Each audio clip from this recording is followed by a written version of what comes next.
다 같이 일어나셔서 주하게 맞춤 묵상기도 하심으로 11월 둘째 주 예배를 드리겠습니다.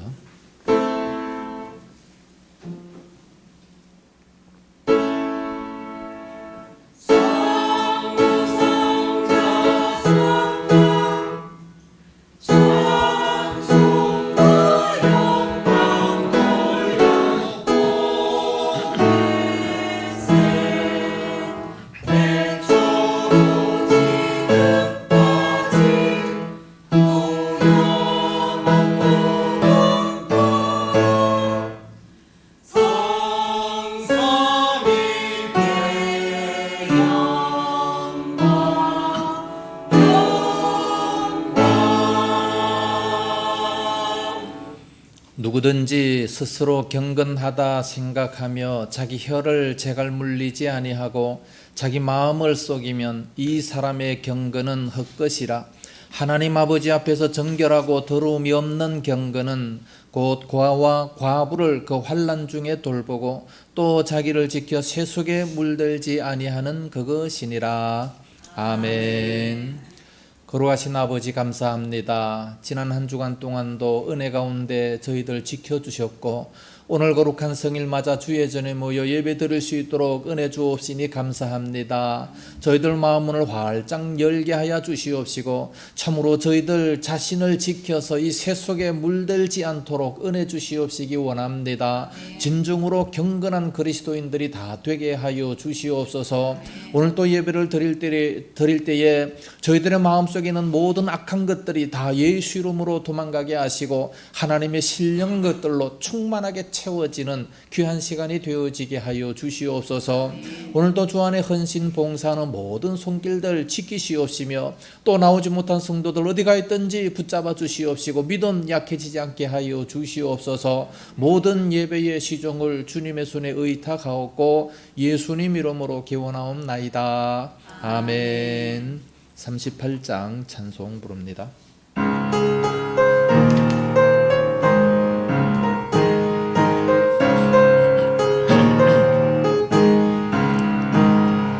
예수 우리 왕이여 이곳에 오셔서 우리가 왕께 드리는 영광을 받아주소서. 우리는 주님의 백성 주님은 우리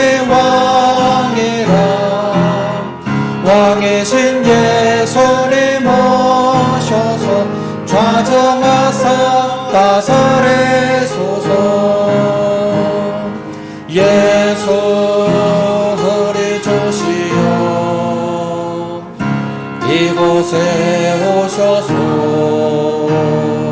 우리가 주께 드리는 찬양을 받아주소서. 우리는 주님의 종들 주님은 우리 조세라. 주 대신 예수님 오셔서 이 찬양을 받아주소서.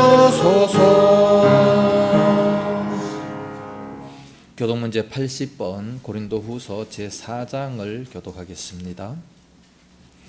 우리가 이 보배를 질그릇에 가졌으니 이는 심히 큰 능력은 하나님께 있고 우리에게 있지 아니함을 알게 하려 함이라. 우리가 사방으로 우겨쌈을 당하여도 쌓이지 아니하며 답답한 일을 하여도 낙심하지 아니하며 박해를 받아도 버림받지 아니하며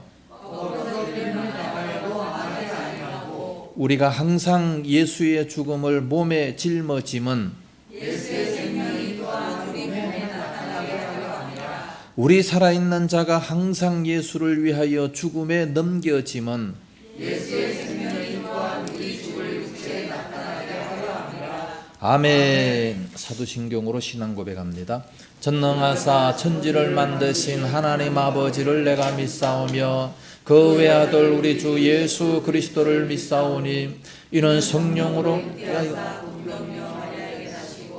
본디오 빌라도에게 고난을 받으사 십자가에 못 박혀 죽으시고 장사한 지 사흘 만에 죽은 자 가운데서 다시 살아나시며 하늘에 오르사 전능하신 하나님 우편에 앉아 계시다가 저리로서 산자와 죽은 자를 심판하러 오시리라. 성령을 믿사오며 거룩한 공예와 성도가 서로 교통하는 것과 죄를 사하여 주시는 것과 몸이 다시 사는 것과 영원히 사는 것을 믿사옵나이다. 아멘. 자리에 앉으시기 바랍니다. 찬송가 435장 부르겠습니다.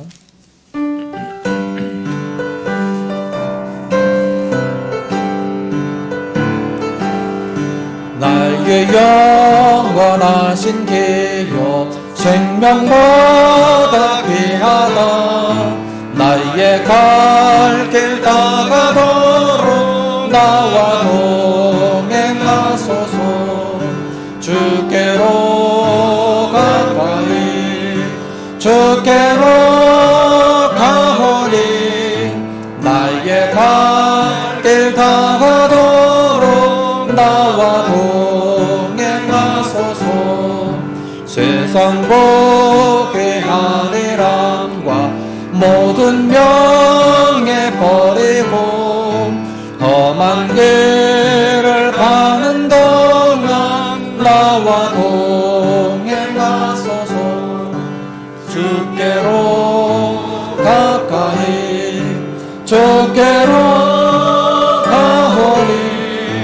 나의 갈 길 다가도록 나와 동행하소서.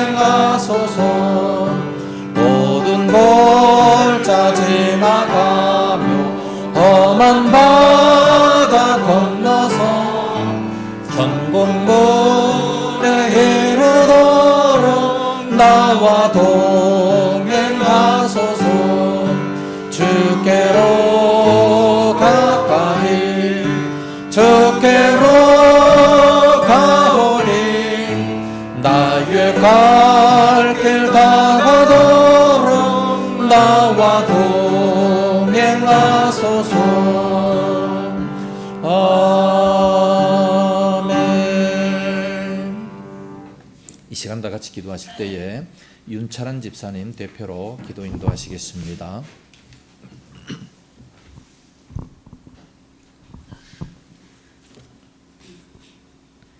하나님 아버지, 지난 주간 저희를 지켜주셔서 은혜와 사랑 안에 거하게 하심을 감사드립니다. 아멘. 오늘 거룩한 주일을 허락하여 주셔서 예배드리며 신령과 교제를 통해 주님과 만날 수 있게 인도하여 주시니 또한 감사를 드립니다. 아멘. 주님을 알고 생명을 얻어 살아가고 있지만 삶의 문제에 부딪힐 때 흔들리는 저희들의 모습을 보게 됩니다. 주님, 저희들의 재정과 건강과 관계의 문제 속에서 좌절하지 말고 주님을 붙들게 하셔서 늘 기도하며 믿음의 삶을 살게 하여 주시옵소서. 아멘. 사랑이 많으신 아버지 하나님, 한 주간 알고 지은 죄 모르고 지은 죄 이 시간 회개합니다. 용서하여 주시옵소서. 아멘. 저희들을 통하여 하나님의 나라의 동역자가 되게 하여 주시옵소서. 아멘. 복음을 증거하는 증인이 되게 하여 주시옵소서. 아멘. 믿는 자의 고백으로 하나님을 나타내는 축복의 간증자들이 되게 하여 주시옵소서. 아멘. 위드 코로나로 시대로 정상적인 생활은 하지만 그 속에서 감염되지 않도록 주님께서 보호하여 주시옵소서. 아멘. 지금은 어렵고 힘들지만 지혜와 능력을 더하여 주셔서 모든 것이 회복되는 나날이 오길 도와주시옵소서. 아멘. 또한 질병으로 고통받는 성도들을 치유하여 주시고 물질과 일터와 진로의 어려움으로 힘들어하는 이들에게 통로를 열어주시고 평안과 담대함으로 모든 문제들을 이겨내게 하여 주시옵소서. 아멘. 아버지 하나님, 세상에 방황하는 심령들이 교회에 나와서 쉼과 평안을 얻으며 주의 교회가 구원의 방주가 되게 하여 주시옵소서. 아멘. 이 시간 하나님의 말씀을 전하시는 목사님께 능력 주시어서 사명 잘 감당하게 하시며 강건하게 하여 주셔서 말씀을 받는 저희들 은혜 받아 믿음의 큰 기적이 일어나는 시간이 되게 하여 주시옵소서. 아멘. 보이지 않는 곳에서 수고하는 손길들을 기억하여 주시고 날씨가 점점 추워지고 있는데 건강 지켜주시고 근심과 걱정이 있으면 주님 앞에 기도드리는 주의 교회 성도들 되기를 간절히 원하오며 아멘. 우리 주 예수 그리스도 이름으로 간절히 기도드리옵나이다. 아멘.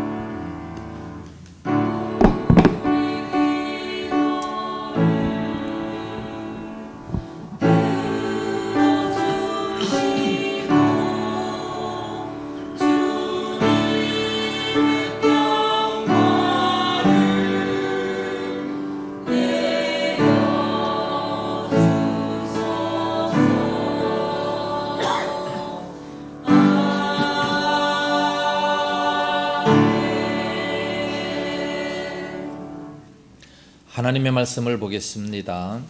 신약성경 야고보서 제1장 19절에서 21절 말씀 우리 서로 한 절씩 교독을 하겠습니다.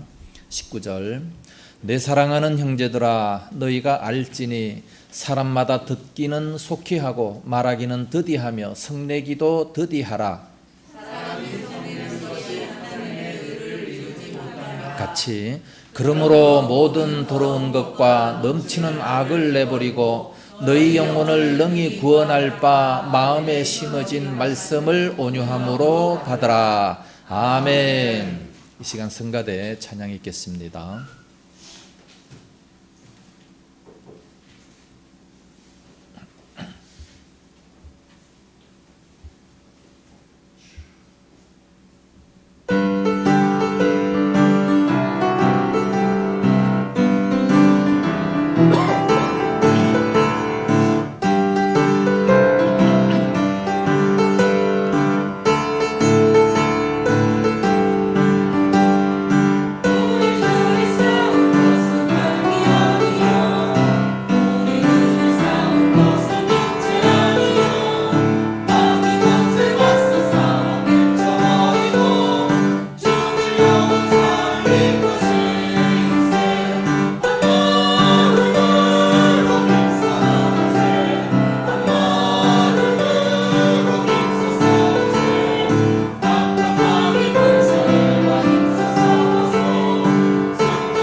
할렐루야.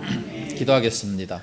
거룩하신 아버지 감사합니다. 이 시간 아름다운 찬양으로 영광을 돌립니다. 우리들이 싸울 것은 혈과 육이 아니라 마귀 사단과 싸우는 것인 줄로 믿습니다. 하나님 아버지, 모든 죄악들과 싸워 승리하는 저희들이 다 되어지게 하여 주시옵소서. 우리 성가대원들 날마다 붙잡아 주시옵시고 어디를 가든지 승리할 수 있도록 말씀으로 충만케 무장하게 하여 주시옵소서. 귀한 시간 말씀을 듣고자 원합니다. 듣는 것마다 큰 은혜가 임하게 하여 주옵소서. 예수님 이름으로 기도드리옵나이다. 아멘. 할렐루야. 야고보서는 우리 인간의 행함을 말씀하고 있는 가운데에 오늘 본문에서는 성숙한 그리스도인들은 어떻게 해야 되느냐 실제적인 지침을 말씀해 주고 있습니다. 성숙한 그리스도인 중에 가장 중요한 것이 뭐냐? 그것은 바로 우리의 말입니다. 말, 언어, 입술, 입으로 하는 말. 인간관계 속에서 제일 조심해야 할 것이 뭐냐? 말하는 겁니다. 이것을 우리는 명심할 수 있어야 됩니다. 우리가 말을 잘함으로 말미암아 거룩해지고 덕스러워지고 성스러워지고 그리스도의 인격으로 닮아갈 수 있는 이런 모습으로 변화될 수가 있는 겁니다. 그러므로 말을 잘해야 된다는 것을 오늘 본문에서 말씀해 주고 있습니다. 마태복음 12장에 보면 우리가 이후에 심판날에 깜짝 놀랄 일이 하나가 있어요. 우리가 보통 죄라고 생각하는 것은 뭐 싸우고 도둑질하고 죽이고 사기치고 뭐 간내 먹고 하는 이런 것을 가지고 죄다라고 얘기를 하지만, 그러나 심판받을 때 깜짝 놀라요. 내가 그런 죄를 안 졌는데? 그게 아니고 무슨 무익한 말을 하든지 심판날에 신문을 받는다라고 말씀하고 있습니다. 아무런 유익이 없는 그런 말임에도 불구하고 그 말을 통해서 심판을 받는다라고 말씀합니다. 그러므로 우리는 말을 잘해야 돼요. 심판받지 않기 위해서 말을 잘할 수 있어야 돼요. 이것을 요즘 시대에 와서 언어 폭력이다 그렇게 얘기를 합니다. 여러분, 학교 폭력 있지 않습니까? 막 두들겨 패고 하는 게 굉장히 나쁜 죄예요. 그뿐만 아니라 성폭력도 있어요. 이게 얼마나 나쁜 죄입니까? 그와 똑같은 언어 폭력, 언어로 말미암아 많은 사람들의 그 마음을, 심령을 죽이게 된다는 거지요. 옛날에는 이런 거 몰랐어요. 요즘에는 이 언어 폭력이 있습니다. 하나님께서는 일찌감치 벌써 2000년 전에 이 말씀을 다 말씀을 하셨어요. 언어 폭력입니다. 우리가 이 세상에 살아가면서 말에 대한 격언이 대단히 많습니다. 그 중에 중요한 격언이 뭡니까? 침묵은 금이다, 이런 말이 있어요. 말 안 하고 가만히 있는 것이 금이라는 말이에요. 아니, 말을 안 하고 가만히 있는데 말을 많이 하지 말라는 그런 뜻 아니겠습니까? 왜 이런 격언이 나오겠습니까? 나쁜 말을 너무 많이 하기 때문에, 그러므로 침묵하라. 말에 실수하는 것이 너무 많기 때문에 그러므로 가능하면 말을 줄이는 것이 좋겠다. 그래서 침묵은 금이다, 이런 말이 나오게 됐습니다. 우리 모든 인간들은 말하는 게 너무 쉽기 때문에, 제일 쉽기 때문에, 그러므로 말의 실수가 너무나도 많습니다. 잠언서 17장 28절 말씀 보면 미련한 자라도 잠잠하면 지혜로운 자로 여겨지고 그의 입술을 닫으면 슬기로운 자로 여겨지느니라 말씀했습니다. 아무리 미련해도 말을 안 하면 반 정도는 똑똑한 사람이 되는 거예요. 말을 안 하고 가만히 있으니까, 입을 다물고 있으면 반은 성자가 되는 겁니다. 그런데 미련한 사람들은 그 입술을 열어서 막 떠벌리니까 미련함이 다 드러난다라고 말씀하고 있어요. 그러므로 이들은 말하는 것을 조심해야 되고 할 수만 있으면 침묵해야 된다는 것을 말씀합니다.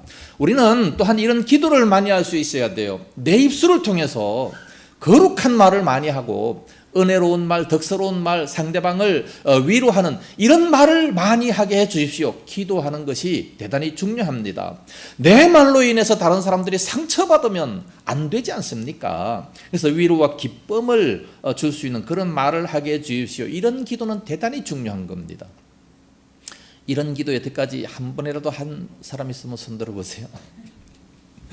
대부분 이거 달라 저거 달라 뭐 건강 주고 물질 주고 이런 것만 기도했지, 내 입술에 파수꾼을 세워주소서. 이건 일찍이 다윗이 시편에 그렇게 기도하지 않았습니까? 시편 141편 3절 말씀 보면 여호와여 내 입에 파수꾼을 세우시고 내 입술의 문을 지키소서.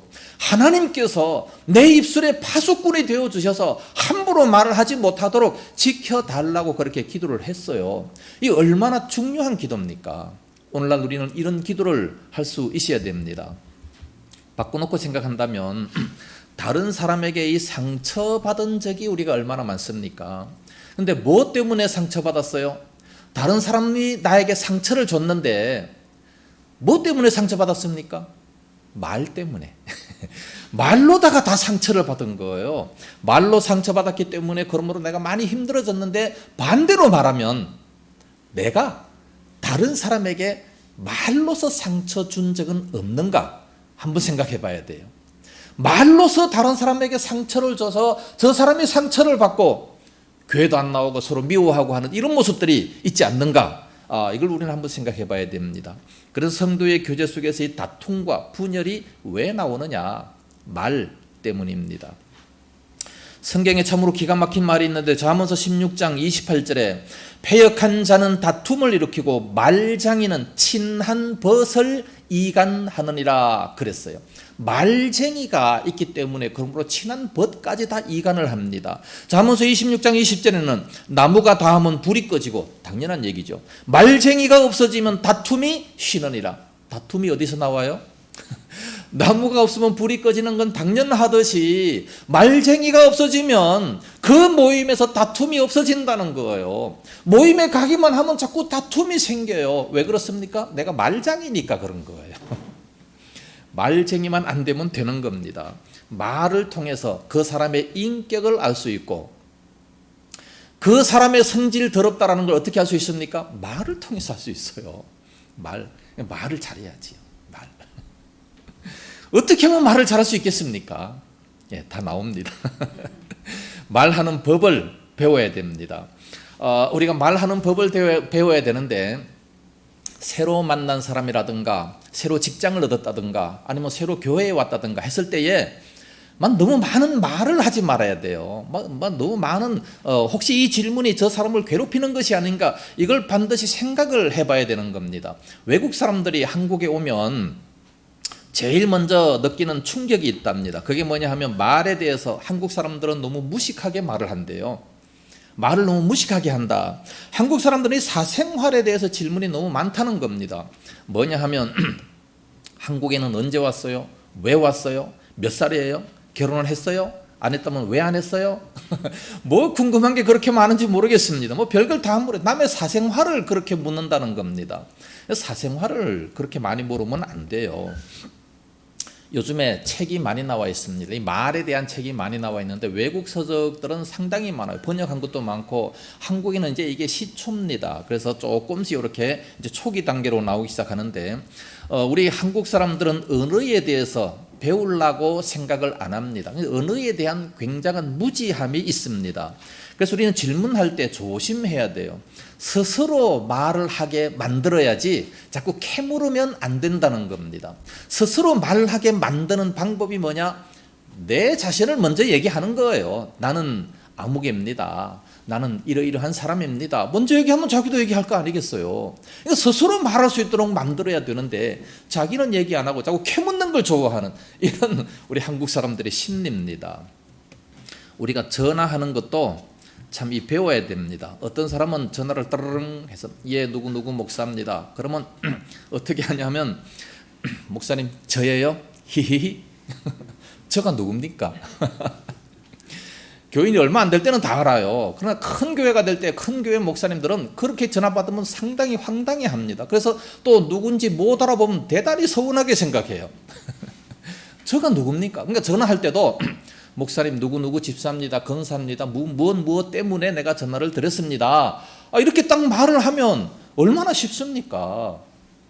그리고 이제 명분을 다 말한 다음에 예 안녕히 계세요. 그러면 되는 거예요. 그리고 끊을 때도 어른이 먼저 전화를 끊는 것이 예절입니다. 요즘에는 참 이 드라마에서부터 목사님 끊습니다. 끊어버리는, 그건 참 이 예절을 못 배운 사람이에요. 예절을 잘 배워야 됩니다. 그래서 이러한 무례한 행동은 우리는 절대로 하지 말아야 되고, 전화도 제대로 걸고 대화하는 사람들이 별로 없습니다. 그래서 세상 사람들이요, 우리 교인들을 보고 참 무식하다 이렇게 얘기를 합니다. 그래서 사회생활을 잘해야 됩니다. 사회에 나가서도 나 예수 믿는 사람이다 라고 한다면 예절을 잘 지킬 수 있어야 돼요. 범사에 우리가 은혜를 받는다라는 것은요, 예절 바른 사람들은 많은 은혜를 받아요. 근데 예절을 지킬 줄 모르는 사람들은 은혜를 못 받아요. 예절을 안 지키니까 어떻게 은혜를 받을 수 있겠습니까? 내가 하는 이 말을 다른 사람이 들을 때 어떤 느낌을 가질까, 이걸 생각할 수 있어야 된다는 거죠. 그게 바로 교양인입니다.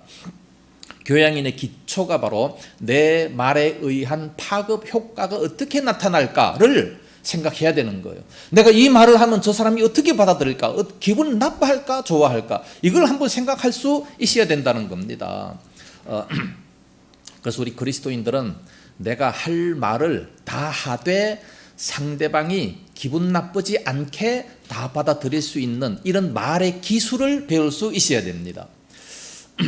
상대방이 상처받지 않도록 하기 위한 말뿐만 아니라 더 나아가서, 한 걸음 더 나아가서 내 말을 통해서 상대방이 좀 더 기뻐할 수 있으면 좋겠다, 내 말을 통해서 상대방이 은혜를 받고 좋아할 수 있다면 얼마나 더 좋겠습니까? 그렇다면 그 사람은 어디를 가도 환영을 받습니다. 여러분들, 오늘부터 숙제를 하나 주겠습니다. 부부들이요, 집에 가면 보통 일상생활 말만 하지 말고, 특히 상대방을 쿡쿡 찌르는 그런 말 하지 말고, 그런 것은 절대 하면 안 됩니다. 이제는 부부를 웃기는 말 한 가지씩, 하루에 하나씩 꼭 하세요. 조크를 하세요. 조크를 하나 딱 기억해놨다가 우리 집사람, 우리 남편 집에 들어오면 이 말을 꼭 해서 한번 웃길 수 있는, 이거를 매일 한번 하다 보면 그 가정은 정말로 행복한 가정이 될 수가 있습니다. 상대방을 행복해하게 하는 말, 상대방을 웃게 하는 이 말, 이거를 우리는 연구를 좀 할 수 있어야 됩니다. 그래서 우리 그리스도인들은 이 말 공부, 언어 공부를 좀 할 수 있어야 됩니다. 상대방이 상처받지 않고 내 할 말을 다 하는 기술이 대단히 중요합니다.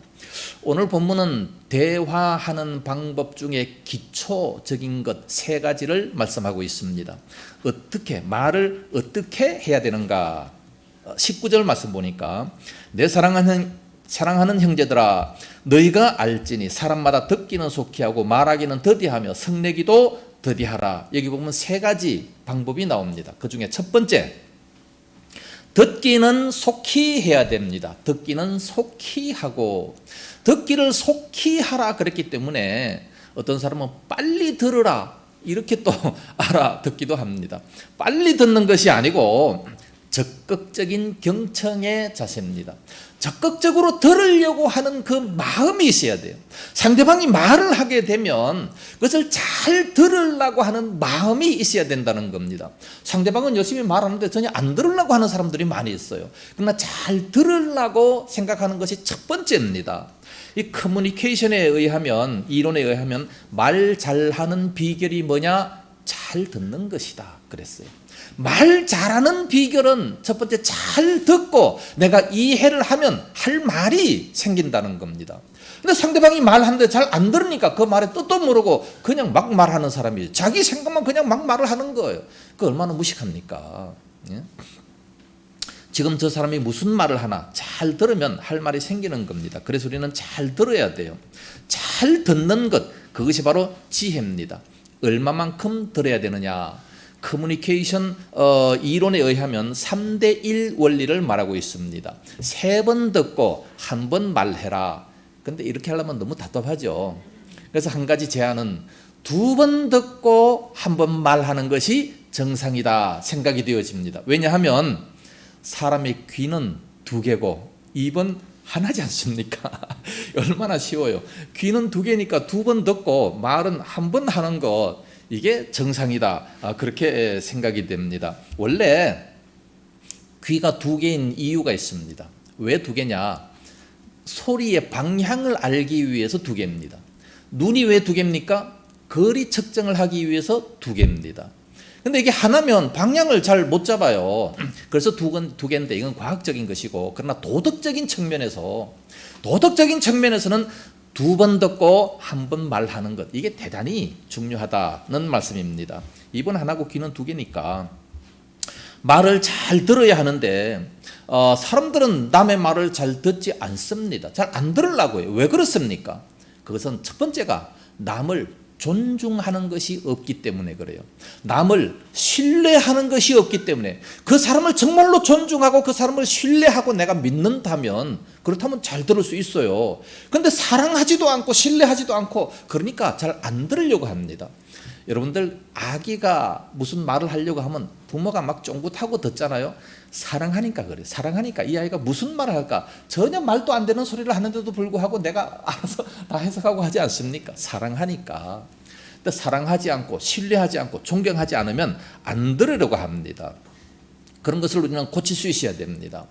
잘 듣는다는 것, 이것이 바로 지혜입니다. 솔로몬이 뭐를 구했습니까? 하나님 앞에 일천번제를 드리고 난 다음에 하나님이 내가 너에게 뭐를 줍고 물었을 때에 지혜를 주십시오. 그 지혜가 뭐냐? 영어로 말하면 잘 듣는 것을 말씀하고 있습니다. 잘 듣는 마음을 주시옵소서. 그게 원어고 영어 성경에 그렇게 되어 있어요. 잘 듣는 마음을 주십시오.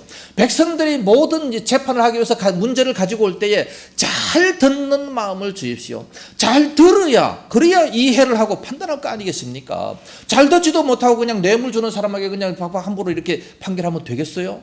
안 되잖아요. 잘 듣는 마음을 주십시오. 그게 바로 지혜로 그렇게 표현하고 있는 겁니다. 그 마음을 하나님께서 보시고 얼마나 기뻐하십니까? 그래서 그 듣는 마음, 지혜뿐만 아니라 부와 영광까지 모든 다른 것도 넘치도록 그렇게 베풀어 주셨습니다. 그러므로 우리는 듣는 태도, 이 듣는 자세가 이게 지혜입니다. 우리가 막 말을 할 때에 잘 들어주면 대단히 기분이 좋아요. 그런데 그걸 안 들으면 기분이 나쁘잖아요. 그렇지 않아요? 여러분들이 누구와 친구와 만나가지고 막 열심히 얘기를 하는데 이 사람이 자고 있어요. 기분 좋습니까? 그 사람하고는 다시는 얘기 안 하잖아요. 네. 그런 꼴이 되어버리고 마는 겁니다. 우울증 환자들은요, 그 사람의 대화를 많이 들어주기만 해도 잘 들어주고 공감을 하고 그랬어? 그렇구나. 그거 들어주기만 해도 그 사람은 거의 치료가 된다고 합니다. 잘 듣는 것이 지혜입니다. 할렐루야. 두 번째는 말하기는 더디하라 말씀했습니다. 19절에 내 사랑하는 형제들아 너희가 알지니 사람마다 듣기는 속히 하고 말하기는 더디하며 그랬습니다. 말하기는 더디하라 그랬기 때문에 말을 천천히 하라는 겁니까? 느긋느긋하게 하라는 겁니까? 그런 것이 아니고 말하기는 더디하라. 한번 생각해보고 말을 해라. 그런 말씀입니다. 내가 무슨 말을 들었어요. 그렇다면 이제 반응을 해야 되지 않겠습니까? 그러면 그 사람의 말이 끝나기 전에 내가 막 툭 튀어나와서 말하지 말고, 대부분 말쟁이들은요, 상대방이 말하고 있으면 중간에 막 툭 튀어나와가지고 지 말을 막 해버려요. 그럼 말이 다 끊어져 버리잖아요. 그러지 말고 한 번 듣고 또 듣고 그리고 생각을 하고 말을 하라. 이게 말을 더디하는 겁니다. 우리 예수 믿는 사람 말을 더디해야 되는 거예요. 그리고 무슨 말을 해야 될지 생각을 해봐야 되는 겁니다. 준비된 말이 성공을 부른다, 이런 말이 있어요. 준비된 말이 성공을 부른다. 여러분 친구를 만나러 갈 때에 그냥 무턱대놓고 가지 마세요. 그냥 술 한 잔 먹어서 내 기분에 내키는 대로 그냥 막 말하는, 이건 아주 못된 잘못된 말입니다. 그러지 말고 누구를 만난다 하면 저 사람에게 필요한 말이 뭘까? 저 사람이 기뻐하는 말이 뭘까? 친구나 애인을 만나도 마찬가지예요. 이 사람에게 꼭 필요한 말이 뭐냐? 이 사람이 기뻐하는 말이 뭐냐? 그걸 집에서 생각하고 그리고 기도하고 그리고 가서 만나서 그런 얘기를 해야 되는 겁니다. 이게 말을 더디하는 거예요. 천천히 말하는 게 더디하는 거 아닙니다. 천천히 말하면 답답해서 막 견딜 수가 없어요. 말을 더디하라. 준비된 말을 말씀하고 있습니다. 최소한 우리들은 말하기 전에 세 가지를 생각해야 됩니다. 이것이 언어의 황금률이라고 하는데, 그 첫째가 이 말이 진실인가? 내가 하는 이 말이 진실인가? 대부분 많은 사람들은 말을 할 때에 누가 그러는데, 그리고 다 그렇게 생각한다, 이런 식으로 얘기해요. 서로 막 싸울 때 이게 맞다 저게 맞다 막 그러잖아요. 그럴 때 딴 사람은 다 이렇게 아니요, 지 혼자 그렇게 생각하는 겁니다. 그러니까 사실 말할 때 내 생각에는 이렇습니다 라고 얘기를 해야 그게 정상인데, 그게 아니고 딴 사람 다 그렇게 누가 다 그렇게 생각해요? 모든 남자들은 다 그렇다? 아니에요, 한 사람이 그런 거예요. 남자 한 사람한테 실현을 당했어요. 그러면 남자들은 다 도둑놈이야. 아니에요. 그 한 사람이 그런 거예요. 그걸 알아야 되는데 다 그렇다. 그러면 전체적으로 다 그냥 매도해버리는 거 아니겠습니까? 그러니까 누가 그러는데 그러지 말고 진실을 확인을 해야 돼요. 내가 정말 내 눈으로 확인하고 내 마음으로 확인하고 그래서 진실을 얘기해야 됩니다. 이게 진실인가? 그게 바로 첫째 조건입니다. 듣지도 않았으면서 그냥 대충 생각해가지고 상대방을 그냥 무례하게 하면서 그래 짐작을 해서 막 함부로 얘기하면 절대로 안 됩니다. 뭐 다 그러던데요. 아니에요. 다 그러는 거 아니에요. 어느 목사님께서 교인들이 하도 남의 말을 많이 하는 것을 보고 수첩을 하나 마련했답니다. 어느 교인이 와서 목사님께 얘기해, 저 사람은 욕도 많이 하고 뭐 나쁜 말을 막 그렇게 많이 하는 거예요. 그래요? 다시 한번 말씀해 주세요. 정말로 그런지 내가 한번 확인해보고 그 사람을 만나서 확인해보고 고쳐서 이렇게 다시 말씀드리겠습니다. 자, 무슨 욕을 했습니까? 적으려고 하는데 아무도 말하는 사람이 없어요.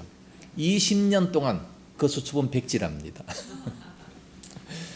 그러니까 정확하게 알지도 못하면서 함부로 그런 얘기를 했다는 거 아니겠습니까? 그래서 첫 번째 법이 뭐냐? 그 말이 진실인가? 진실된 말을 해야 되고, 두 번째는 이 말이 꼭 필요한 것인가? 사실이라고 해서 다 말해야 되는 것인가? 그게 아니라 정말로 저 사람에게 필요한 말인가를 생각하고 말을 해야 됩니다. 내가 아침에 밥 먹고 왔어요. 이걸 막 동네방네 떠들고 다니면서 나 밥 먹고 왔다. 그 얘기할 필요 없잖아요. 그 사람에게 꼭 필요한 것만 얘기하는 겁니다. 그래야 되는데 상대방은 전혀 들으려고도 안 하는데 내 말을 그냥 계속하면 이게 필요가 없는 그런 말이 돼버리고 마는 겁니다. 상대방이 상처를 받고 유익이 안 된다라고 생각했다면 절대 그 말을 하지 말아야 되는 겁니다. 세 번째는 사랑해서 하는 말인가, 뭐 다른 의도가 있는가, 이 세 가지를 우리는 분명히 해야 됩니다. 그 말이 진실인가, 그 사람에게 유익한가, 그 정말 사랑해서 하는 말인가, 나쁜 말이라 할지라도 정말로 그 사람을 사랑하는 마음에서 하는가, 이 사랑하는 마음이 중요하다는 말씀이죠. 이 세 가지만 생각한다면 절대 실수가 없습니다. 그래서 그 말을 듣는 그 사람의 마음이 어떨까, 이것을 생각하고 말한다면 그게 바로 교양입니다. 그래서 우리는 말을 할 때에 이 세 가지를 생각해야 됩니다. 참말인가, 진실인가, 둘째는 지금 꼭 상대방에게 그것이 필요한 말인가, 아니면 그 상대방을 내가 정말로 사랑하기 때문에 상대방의 유익을 위해서 하는 말인가, 이 세 가지를 생각한다면 말을 더디할 수 있습니다. 세 번째, 성내기도 더디해야 됩니다. 19절 하반절에 말하기도 더디하며 성내기도 더디하라 말씀했습니다. 성내기를 더디한다. 무슨 말을 들으면 금방 욱 해가지고 바로 그냥 화를 쏟아내는, 막 성질을 쏟아내는 그런 사람들이 많이 있습니다. 옛날에 어른들은요, 이 말을 안 배웠어요. 그렇기 때문에 어른이 하는 말을 무조건 들을 수밖에 없었습니다. 그래서 어른들이 큰 소리를 많이 쳤습니다. 그걸 전혀 이상하다고 생각을 안 했는데 요즘은요, 이게 언어 폭력이 됩니다. 언어 폭력이 되기 때문에 어른들은 함부로 말을 해서는 안 되는 겁니다. 그리고 어른들 아니더라도 상대방에게 친구라 할지라도 함부로 말을 해서는 절대로 안 된다는 겁니다. 말로 사람을 죽인다는 거지요. 옛날에는 그런 것을 몰랐어요. 이제는 의식이 개발되고 말에 대한 연구가 나오면서 이 분노의 악한 이 파급 효과에 대해서 밝혀졌습니다. 우리가 성질내지 말아야 될 건 누가 모르겠습니까? 당연히 성질내면 안 된다는 거 알고 있어요. 그런데 사람들은 그렇게 얘기합니다. 저 사람이 나한테 성질나게 만들잖아. 그래서 성질 냈다는 겁니다. 뭐 누가 성질 내고 싶어서 내느냐? 성질나게 만들잖아. 그래서 성질난다. 이게 정당합니까? 정당한 것이 아니에요. 왜냐하면 성질내는 것은 나의 선택입니다. 저 사람은 뭐 지 성질대로 말을 했을 뿐이고, 내가 성질내는 것은, 내가 분노하는 것은 내가 선택한 겁니다. 한 가지 예를 든다면, 내가 자동차를 타고 이제 운전을 하고 가요. 누가 막 팍 끼어들었어요. 그때에 두 가지 마음이 나옵니다. 내가 기분이 대단히 좋을 때는 다 봐줘요. 그래, 너 참 바쁜가 보다. 빨리 가라. 그리고 브레이크를 슬쩍 밟아주고, 그리고 다 축복해줘요. 내가 기분이 좋으니까. 그런데 내가 상당히 기분이 나쁠 때 누가 팍 들어왔어요. 그럼 어떻게 합니까? 내가 저걸 그냥 끝까지 쫓아가가지고 막 반드시 보복을 합니다. 금방지게 어디를 끼어들어 그러면서 바로 쫓아가서 보복을 하는 이런 마음. 아니 똑같은 상황인데 왜 이렇게 하고 왜 저렇게 합니까? 그건 바로 자기 마음의 선택입니다. 그래서 성질 내는 것은 자기 마음의 선택이에요. 다른 사람이 성질 내게 해서 그런 게 아니고 내가 그것을 선택해서 성질을 낸다는 말씀입니다. 서로 사람을 만날 때도 좋은 사람을 만나고 나쁜 사람을 만나고 처음에는 몰라요. 그걸 나중에는 자기가 선택해서 결혼을 하는 겁니다. 선택해서 결혼을 했기 때문에 그러므로 모든 책임은 자기가 다 질 수 있어야 돼요. 내가 저 사람하고만 결혼했으면 행복할 텐데 아니에요. 자기가 다 선택해놓고 모든 책임은 다 자기가 져야 된다는 겁니다. 그래서 결정적으로 성질낸 건 바로 본인입니다. 우리가 이것을 인식한다면 정말로 많은 변화를 이끌어낼 수가 있습니다. 내가 성질 내기로 결정을 한 거지요. 그래서 결정을 낸 건데 성질 내지 말라. 왜 성질을 내지 말아야 되느냐? 그 이유를 20절에 말씀하고 있습니다. 20절. 사람이 성내는 것이 하나님의 의를 이루지 못함이니라. 하나님의 의, 하나님께 영광을 돌리지 못하기 때문에 그러므로 성질 내지 말라라고 말씀하고 있는데, 그런데 하나님의 의까지 갈 필요 없어요. 화를 내면 자기의 목적도 이루어지지 않는 겁니다. 우리가 화내서 무슨 얘기를 하면 그 목적이 이루어집니까? 안 이루어져요. 화내서 하는 그 말은 뭔가 그 이루기 위해서 그것을 화를 내는데, 그런데 그렇게 고쳐지느냐? 안 고쳐진다는 겁니다. 화를 내서는 고칠 수가 없는 거예요. 사람의 그 본심으로 원래 고친다고 하는 것은 논리적으로 설득을 하고 감동이 될 때 그때 그것이 고쳐지는 거예요. 누가 막 의학적으로 막 한다고 해서 그 사람이 고쳐집니까? 절대로 안 고쳐져요. 그러니까 논리적으로 그 말이 정말로 맞고 내가 감동을 받으면 스스로 결정이 돼서 고쳐질 수가 있다는 거죠. 근데 성질 내가지고 막 뭐라고 하면 아이들은 알았어요? 그냥 알았지. 알기만 하지. 속으로는 그래 너 잘났다. 그러면서 절대 안 고칩니다. 그래서 성질 내서는 결국 안 고쳐지기 때문에 화를 내서 내 목적을 이룰 수가 없기 때문에 그래서 우리는 그 사람을 설득해서 감동시킬 수 있는 이런 말을 할 수 있어야 된다는 거죠. 그런 것은 우리가 좀 배워야 되는 겁니다. 그래서 분노는 의를 이룰 수 없다는 겁니다. 하나님의 의도 이룰 수 없고 우리들의 그 목적도 이룰 수가 없다 말씀하고 있습니다. 일본 외교관이 한국 사람하고 이제 회담을 할 때에 가장 쉽다고 합니다. 한국 사람과 대화를 하면 가장 쉬운 게 뭐냐? 한국 사람의 비위를 슬슬 긁어 놓는데요. 그러면 그 사람이 막 화를 바로 내게 되잖아요. 열을 받아가지고 막 성질을 낸 다음에 내가 이거 가지고 괜히 너무 많은 성질을 냈다. 스스로 미안해하면서 상대방이 말하는 것을 바로 다 수긍하고 들어준다는 거예요. 그러니까 성질이 급하다는 얘기 아니겠습니까? 성질이 급하기 때문에 무슨 말하면 바로 그냥 확 분노를 내버리는 거예요. 말을 더디하는 게 아니라 바로 성질을 내버립니다. 스스로 미안해서 그 상대방의 말을 들어주는 이런 것을 한다는 겁니다. 여러분 자녀들이 부모님한테 뭐를 얻어내려면 그렇게 하세요.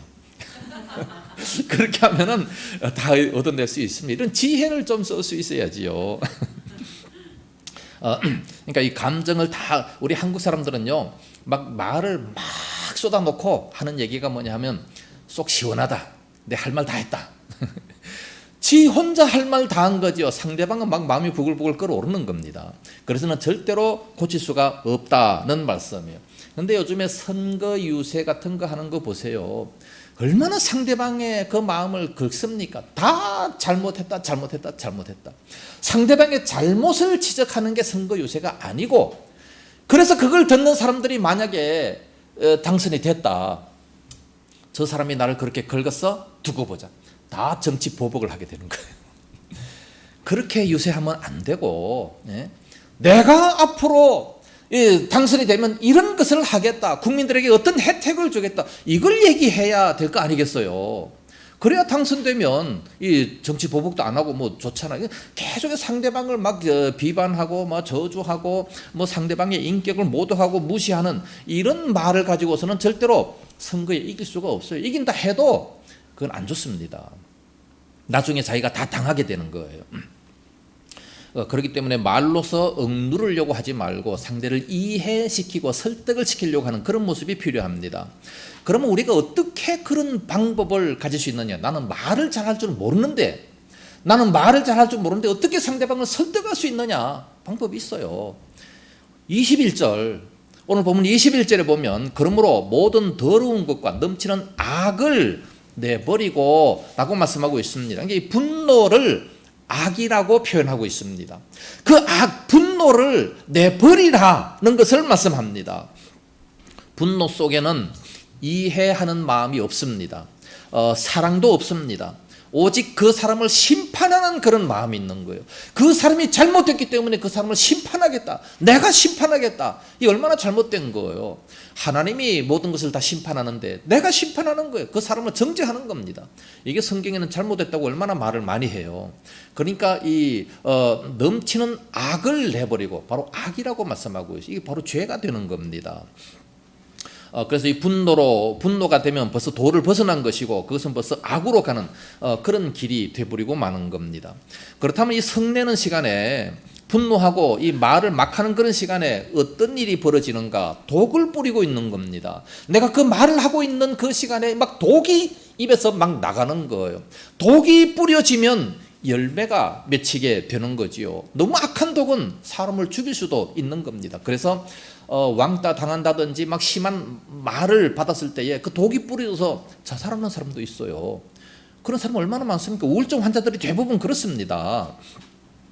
그래서 이 언어의 독, 상대방을 상하게 하는 이 언어의 독, 이게 확확 뿌려지고 있는 겁니다. 우리가 분노할 때에. 그래서 그 이제 시간이 지나게 되면 그 독이 열매를 맺게 되는 겁니다. 자녀들이 이유 없이 반항하는 그런 자녀들이 많이 있다 그래요.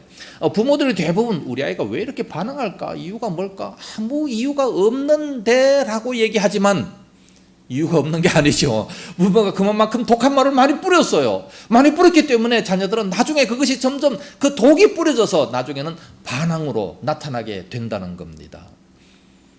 부모의 책임이에요. 그러니까 부모의 악독한 말 때문입니다. 성내는 시간, 이 성내며 말하는 그때에 상대방의 마음속에 독이 뿌려지고 있다는 사실.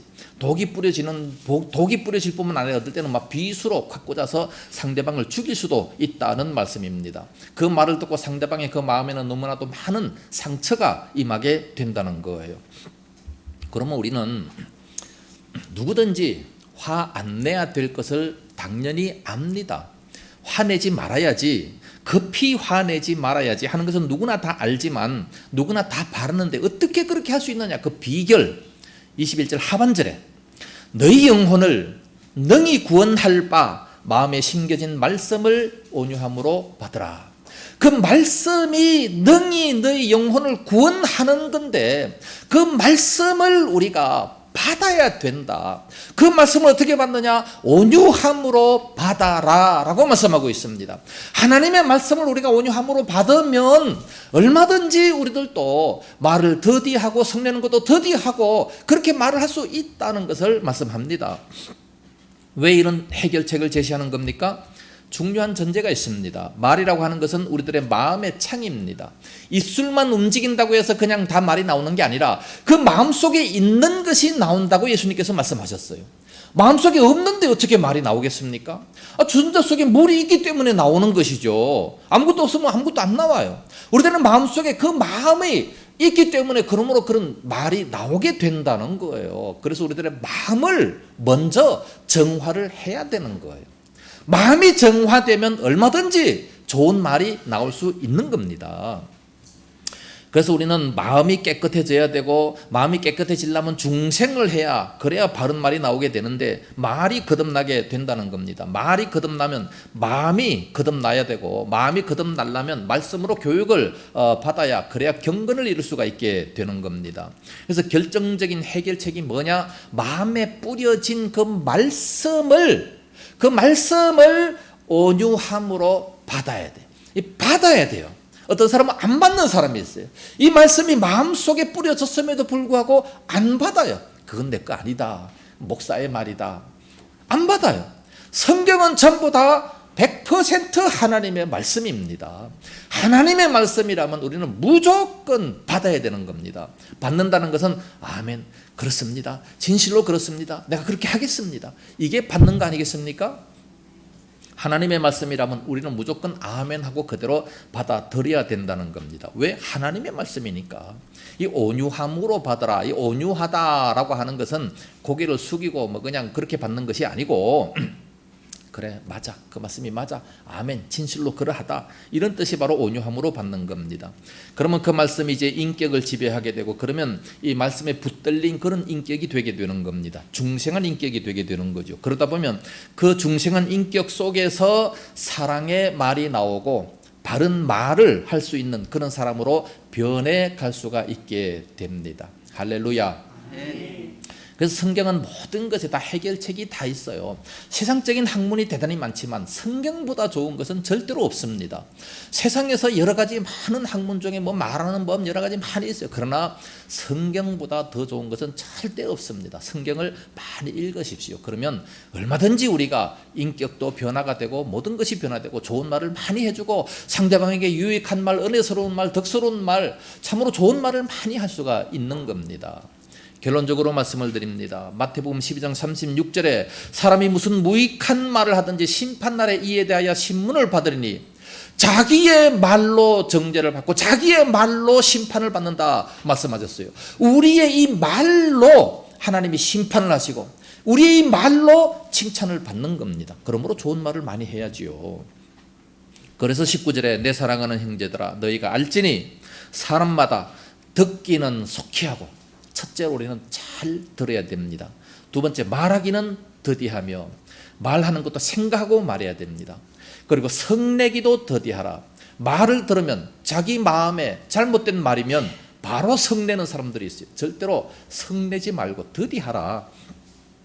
그래서 이 말씀으로 우리가 교육을 잘 받아서 우리들의 언어가 하나님 앞에서 더욱더 거룩해질 수 있는 이런 언어가 될 수 있기를 예수님 이름으로 축복합니다. 기도하겠습니다. 거룩하신 우리 아버지, 은혜와 사랑을 참으로 감사합니다. 우리가 대부분 사람들에게 상처를 많이 받는데 말로서 상처받는 것을 볼 수가 있습니다. 하나님 아버지, 우리가 이 하나님의 말씀으로 훈계를 받고 이 말씀으로 교육을 받아서 정말 상대방에게 유익한 말을 하게 하시고 은혜 받는 말을 하게 하시고 정말 상대방이 기분 좋은 말을 할 수 있는 그런 저희들이 다 되게 하여 주시옵시기 원합니다. 성질에 거슬린다고 해서 말을 함부로 하는 것이 아니라 말을 더디하라 우리 주님께서 말씀하셨는데, 결단코 우리는 함부로 말을 하지 말고 말을 더디하고 생각하고 말을 할 수 있는 이런 저희들이 되게 하여 주시옵소서. 성내기도 더디할 수 있게 하여 주시옵소서. 하나님 아버지, 참으로 우리가 날마다 생각을 많이 하며 우리 이웃에게 참으로 유익된 그런 우리 그리스도인들이 다 될 수 있도록 은총을 덧입혀 주시옵소서. 성경 말씀을 읽는 가운데 마음이 변화받고 인격이 변화받는 그런 저희들이 되고, 그러므로 말하는 것도 은혜스러운 말을 하게 되는 그런 저희들이 다 되게 하여 주시옵소서.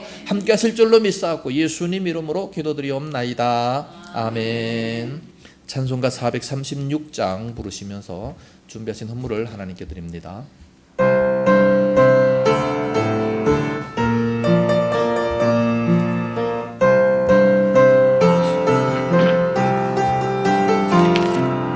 나 이제 주님의 새 생명 하던 법 옛것은 지나고 새 사람이로다.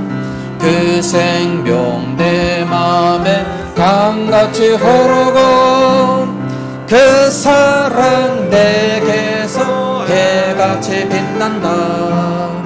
영생을 누리며 저 안에 살리라.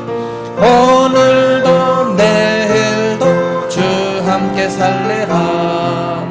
주 안에 감추인 새 생명 얻으리. 이젠 좋던 것 이제는 값없다. 하늘의 은혜와 평화를 맛보니 찬송과 기도로 주 함께 살래라. 영생을 누리며 저 안에 살리라. 오늘도 내일도 주 함께 살래라. 산천도 조목도 새 것이 되었고 죄인도 원수도 친구로 변한다. 새 생명 얻은 자 영생을 누리니 주님을 모신 나 새 하늘이로다. 영생을 누리며 주 안에 살리라.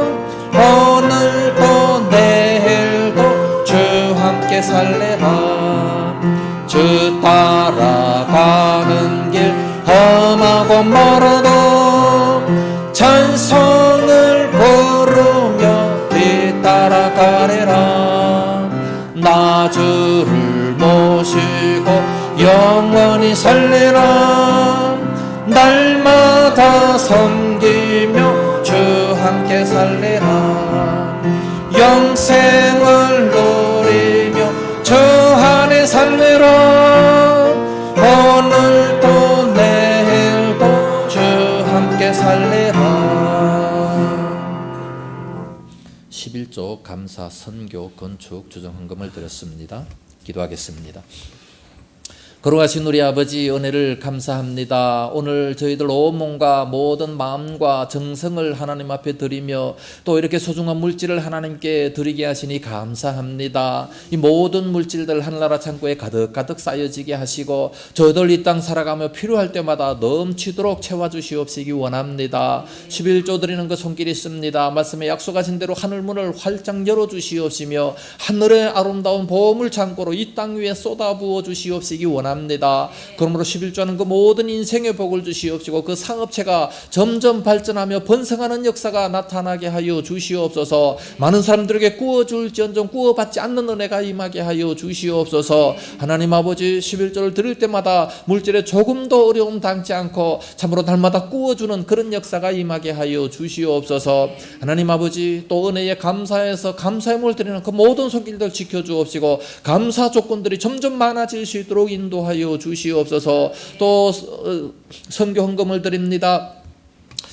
건축 헌금을 드립니다. 일일이 다 갚아주시옵시며 저들의 가정도 아름답게 건축이 되어지게 하시고 선교터마다 복을 허락하여 주시옵소서. 구제를 좋아하는 자마다 풍족해질 것이라 말씀하신 대로 항상 풍성한 삶을 누릴 수 있도록 인도하여 주시옵소서. 주정 헌금도 드립니다. 하나님 아버지, 꽃으로 이 강단 아름답게 장식한 그 손길 위에 복을 다하여 주옵시고 저들의 인생에 참으로 아름답게 하여 주시옵시며 또 저들의 가정의 식탁도 항상 풍요롭게 역사하여 주시옵소서.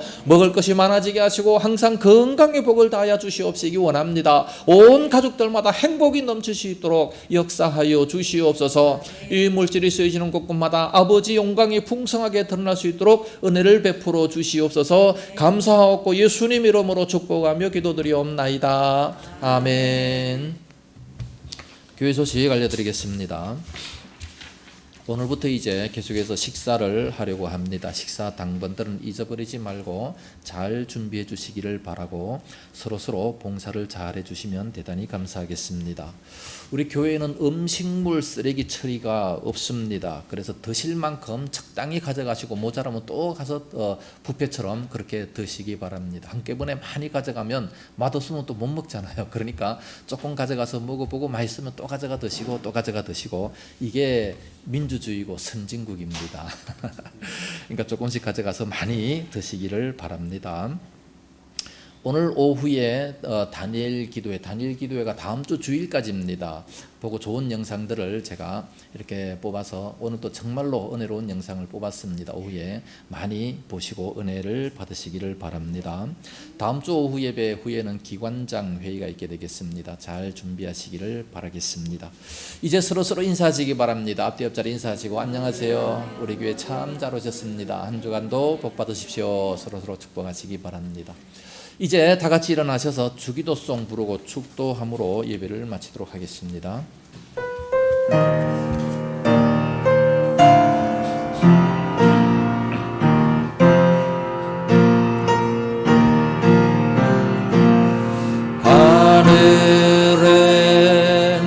계신 아버지 이름 거룩하사 주님 나라 임하시고 뜻이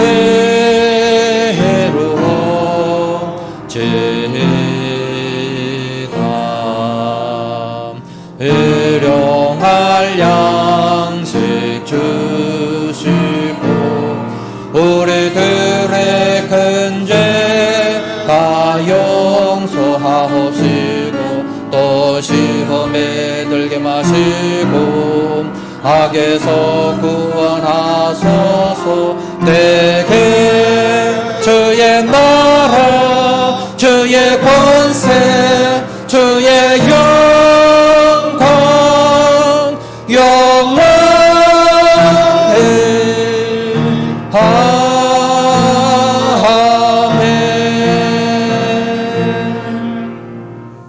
이제는 온 교회 머리 되신 예수 그리스도의 은혜와 독생자 주신 하나님 아버지의 무한하신 사랑하심과 성령님의 감화하시며 감동하시고 위로 교통 충만 역사하심이 이 시간도 모여 귀한 말씀을 들으면서 참으로 말을 잘하기 원하고 은혜스러운 말하기 원하는 우리 모든 성도들 머리 위에와 저들의 가정과 생업토와 교회와 이 나라 민족 위에 이제와 영원까지 함께 있을지어다.